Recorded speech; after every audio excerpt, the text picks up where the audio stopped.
Partitë politike deri tash në opozitë nuk kanë vota për kandidatin e ri të lëvizjes vetëvendosje për kryeministër Glauk Konjufca.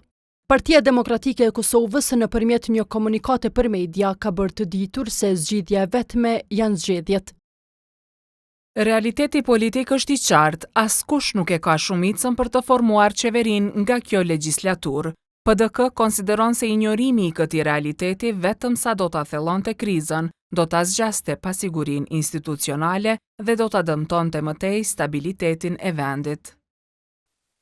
Sipas kryetarit të LDK-s Lumir Abdigjiku, veprimi i lëvizjes së vetëvendosjes është shfaqje teatrale, pasi nuk i ka votat e nevojshme. Dua të besoj se presidentja do të deklarojë gjën më të thjeshtë e më logjike sot.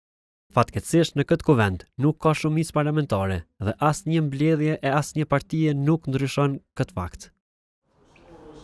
Mandatimi i Konjufcës nga presidentja Vjosa Osmani pa dëshminë se ka shumicën e nevojshme sipas kryetarit të AAK-s Ramush Haradinaj përbën shkelje kushtetuese.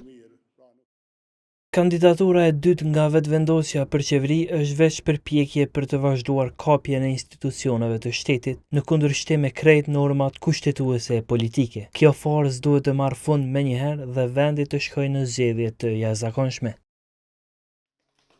Përkrahje për të propozuarin e lëvizjes së vetëvendosje nuk ka as nisma socialdemokrate.